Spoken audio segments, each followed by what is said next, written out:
The Philadelphia Eagles in 2022 had a very successful season, but that doesn't mean that it went off without any hitches and without any blemishes.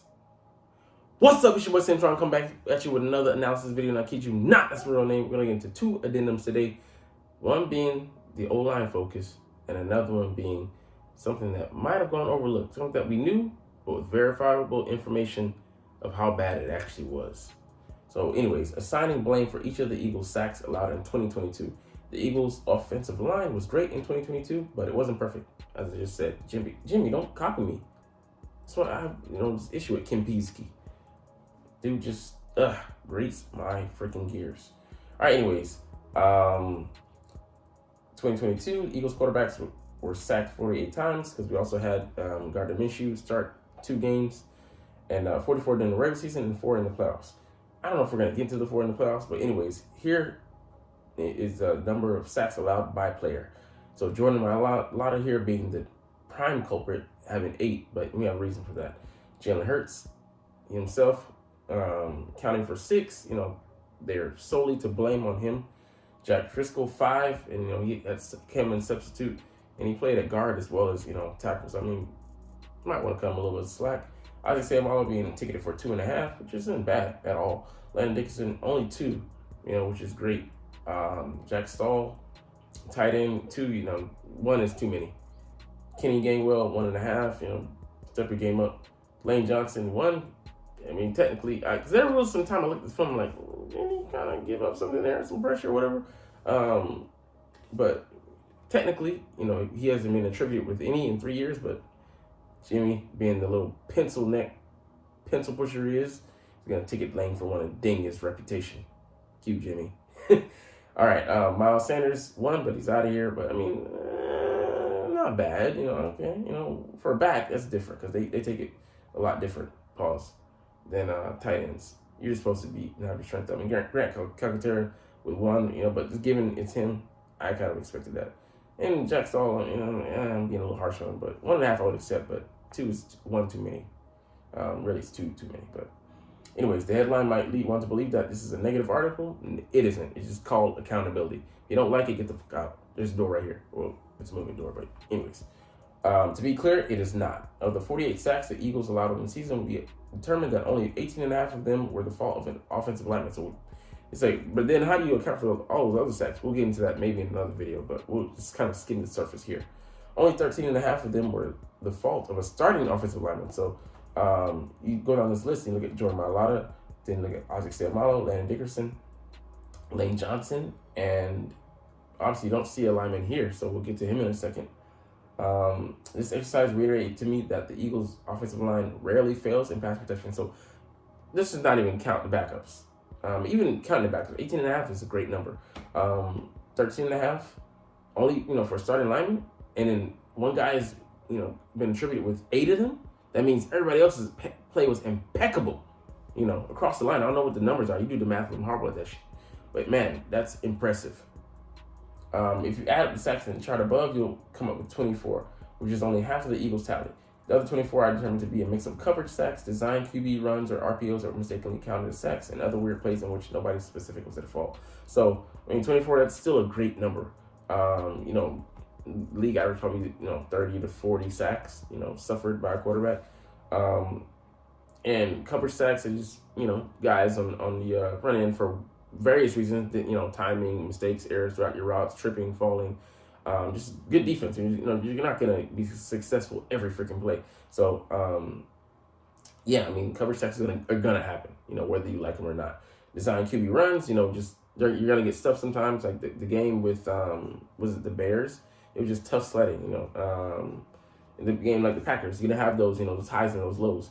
Packers, we were, doing whatever the fuck we wanted. Game of the Bears, man, it came at a cost, and it was tough on Jalen, physically speaking. But RPOs, and they're gonna sniff out that sometimes, and it's not always gonna be successful.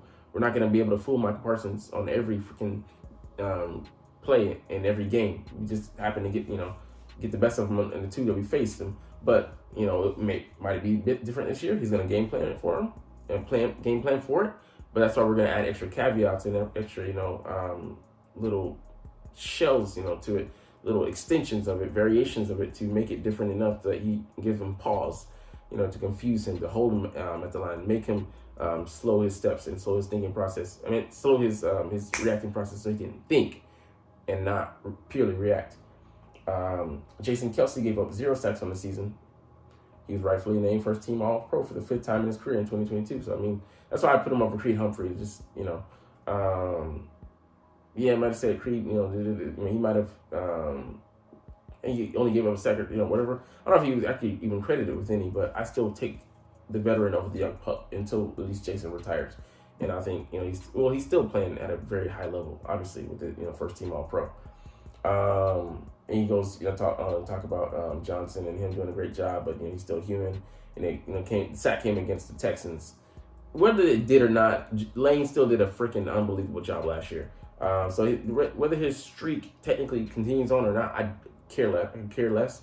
But he's still, he should still be seen as a a Hall of Fame tackle out there. Albeit he's playing on the right end, but he neutralized some great guys that play on the right when it's been stigmatized as a lesser talented position than the left side. When these days teams are flip flop and a lot of guys, the best pass rushers are facing the right sided guy. Let's see, Jordan Mailata. Yeah, up until 3.5 years ago, he wasn't even playing football, organized football.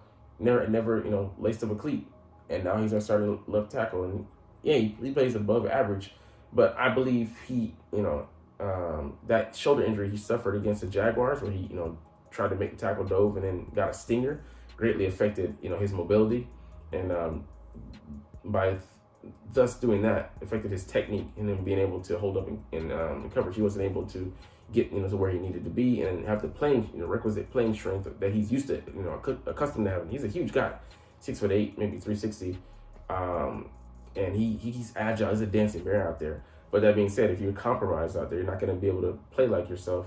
You're not going to be able to rely on your technique supremely as you would have be able to before. So you're going to have to compromise and make adjustments, and you're just not going to be able to go out there and do what you usually do. So that's going to put you at odds. But your body's going to betray you, which means your technique is going to betray you, and you're not going to be able to play to your full effect. So, I mean, I believe that had a lot to do with it. You did see, as the year went on, he got progressively better. But, there was, example in the Detroit game where he gave up, not Detroit game, Texans game, and to Jerry Hughes, which is, he's still a decent pass rusher, but he ain't that good. But, he gave up back-to-back sacks, and it was, I think on a speed rush, and it might have been on a power to speed, or it might have been back-to-back speed. He looked dejected because, I don't know if in his career he probably has, but in recent, past couple of years, he's given up, numbers, a bunch of sacks like that. So, he was dejected after the game in the locker room. But, he grouped in the playoffs, he was just like the other pieces on the line, untouchable. Like those guys out there were just bullying people. And the cohesion they played with, just excellent. So, of course, they stepped it up another level in the playoffs, but didn't expect it to be that good. And the game we struggled the most with was, the 49ers game, but they have a great defense, particularly line and the linebackers. So, and KC isn't half bad as well. So, they still didn't get a sack in that game. Well, technically they sacked Jalen, but, it was him running out of bounds or whatever. But, he was escaping pressure. They didn't get their hands on him. But, they acquitted themselves excellently, which is why they're, last year they were rated, the number one offensive line, and concurrently this year, going into this year, we're ranked, the best offensive line again. So, it just, look at the numbers, but look at the footage. We'll do a second video if you guys want. Anyways, you're not even here, so I'm going to do it anyway, so I have veto power. Editor, put that in there. We're doing a second video on this series. But we'll look at what sacks were given up. But yeah, I think he can definitely take it up, to new levels next year. Mailata can. We deemed Isaac Seumalo for 2.5, but a couple of those were borderline. He really grew into a good player for the Eagles and may prove to be significantly better than whoever replaces him at right guard in 2023. Yeah, I think he's better than Cam Jurgens. That's not to say he's going to be a horrible player, playing at right guard, but Isaac he really grew into that. He took a beating a couple of years ago, and he switched from the left side to the right side. The man he played lights out. The guy is just naturally strong. You can tell that, but he plays good technique, and he's smart, intelligent player. So that really shows up, and him being able to cover his assignments and just the aggressiveness. He just mashes people out there on the inside. And he's a huge guy as well, 330. Man, monster you wouldn't want to see. So Pittsburgh's going to get a great player for the next couple of seasons at least. And where he's going to be sorely missed, but, we just didn't fit him into our financial budget. Landon Dickerson was a surprise Pro Bowl selection in 2022, in my opinion, but he was markedly better in 2022 than he was as a rookie in 2021. Yeah, he was more consistent.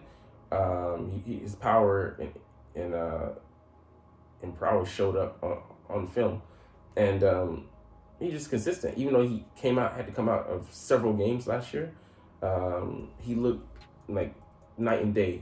From his rookie year, looked like he knew what he was doing, and yeah, man, you could say he was a surprise selection, but his trajectory was just on the up and up, and I look forward to him taking another step this year and being even more solid and just playing more into that power. This guy's just, I don't know if he's like 6'8" or 6'9". The guy's huge, man.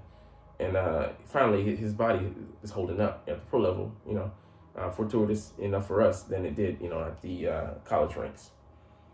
Jack Driscoll struggled more than I remembered. I mean, yeah, but, he's Swiss Army knife out there. They haven't let him focus in on one position, and he's the emergency call guy. Was last year, at least on, guard and tackle. He started at both positions, both when Lane was out and when Landon, went out early in the year. So, yeah, he put in himself nicely, man. He was better at guard than tackle, but tackle's a harder position to play. It's, given that spacing, you have to, kick out and get to the guy or let him come to you, and then, not let him react and play off of your body weight. So, difficult thing to do. For the sake of showing one's work, here is a video of each sack with an explanation of what we saw each sack thereafter. And we'll get to that in the second video, maybe tomorrow, maybe later, but sometime, just not today. Because we're going into one more caveat here today, and this is an observation made. It's not about this guy. It's actually about the guy that he's replacing. But anyways, one of the Eagles' underrated issues last year was run defense, an understatement. They allowed 4.6 yards per carry, 24th best in the league, and 5th worst in franchise history. And think about that. We had 70 sacks, but it wasn't all about the sacks, man. Our run games, our run defense games suffered greatly. And there's a big culprit. Maybe you already read ahead and seen it, but yeah, it's just horrible. They allowed 5.0 yards per carry 9 times in the regular season and 2 more in the postseason. I could say definitely it was the Chiefs, and then was it the Giants? Did us like that? Yeah, it was the Giants. By far the most in franchise history. Their 11 total games allowing 5 yards per carry is most in NFL history. Golly, man. Terrible. Not good. Yeah, it's terrible. The Eagles' best run defense was their offense. Keeping the other team off the field. Because they often had such big leads, opposing teams gave up on the run early and ran only 26 times per game, which is horrible, though. 12th fewest in the NFL, but when teams were able to stick with it, they did some damage. Like the Redskins game, man, the Commanders game, it killed us. They controlled the pace of the game by keeping our offense off the field, and we weren't able to sustain drives. We just showed that Jonathan Gannon's defense put too much pressure on the offense. And at times, a lot of times we were able to get away with it, but against better teams, they weren't even a better team. They just had, plan committed to it, saw weakness, and just kept on, attacking it. I think they had like maybe 3.7 yards or 3.9 yards a carry. It wasn't, yards per carry, it's volume. They just kept at it. So, they were able to steal possessions away from our offense. Because they were able to score so many points and force opponents to throw, the Eagles became only the 9th team in NFL history to reach a Super Bowl despite allowing at least 4.6 yards per carry. It's terrible, man. So, I just hope that's, an area we can improve in, even if our sacks have to come down. Because when we do get sacks, hopefully we can get them in bunches and just be more effective and then use stunts more with more volume than we did last year. Because it was like really a treat, like a sprinkle on top of an ice cream cone. you don't need it, but you know you occasionally want it. So it's the way we employed the stunt game. We've talked so much about Patrick Mahomes and how the Chiefs tore up the Eagles' pass defense in the Super Bowl, which was valid. But Vinland's Isaiah Pacheco killed the Eagles too with 15 for 76. I don't know what that is, but it ain't good. Rushing and a touchdown. According to Pro Football Focus, one of the Eagles' worst offenders was Javon Hargrave, dearly departed guy who got $21 million per year on a 4-year deal, $84 million deal from the 49ers. But they ain't getting. But they might be surprised. They're not gonna get, or they're apparently not gonna get good run defense from him because he graded out at 49, a 49.0 rating in the run defense department last year. Ranked 48th out of 52 interior linemen, which is atrocious, who played at least 250 run defense snaps. They'll miss his sack production. He gave us 11 sacks and his ability to break down the pocket from the inside. But just subbing Jalen Carter for Hargrave could make a huge difference in run defense because he's pretty highly rated in the run game. He may not have the sack numbers, but who we do have to get after the quarterback? We got Hassan Reddick. We got Nolan Smith. We got Brandon Graham. We got Josh Sweat. Maybe even Derek Barnett. And I think we're going to add in a mystery 6 guy. So we'll have that guy as well. And then we have Contavious Street, can rush from the inside and also has the flexibility to play outside, as well as Milton Williams, who had 4 sacks last year. And he can also be put outside. And then Fletcher Cox, no slacker last year, had 7 sacks of his own. So, I'm interested to see how those pieces coalesce, but we don't. And then Jordan Davis, he's not supposedly going to be a sack guy, even though he did have 4 pressures in the Commanders game, which was surprising. Wow, on 14 attempts. So if we put him in that role, have somebody be a stand-in for him at D tackle, maybe put in a heavy with Noah Ellis, put those two, and then let Ellis occupy, and then Jordan. See, I'm giving you guys ideas. Eagles should pay me. I'm just playing, but anyways, I got some stuff up here. But yeah, man, I'm actually, when I think about that, I'm not gonna miss Hargrave that much because I think what he brings to the table can be supplemented, but what he didn't can't. We don't want to have that whole that void again in our defense. So an increased workload for Jordan Davis will help too. Jordan's 72.2 run defense rate was second highest among all Eagles interior linemen, behind only Milton Williams. So this is why I believe in letting Milton Williams have a bigger role. Could he be a starter next to Jordan? I wouldn't be opposed to it.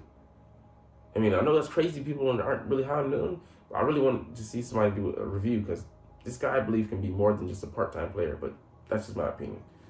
And he has a 73.5 rating. I'd be surprised if that 4.6 rating doesn't drop significantly this year. And with your boy Hargrave out, I believe it will. But anyways, that's all we're going to get into today. Anyways, you're not even watching, though. But it's all good, because as always, it's fly, Eagles, fly, and let's motherfucking go! Like, comment, share, and subscribe if you like. Thanks for watching. Check me out at Cintron, Cintron Anime, Cintron Life, or Cintron Laughs, or other social media.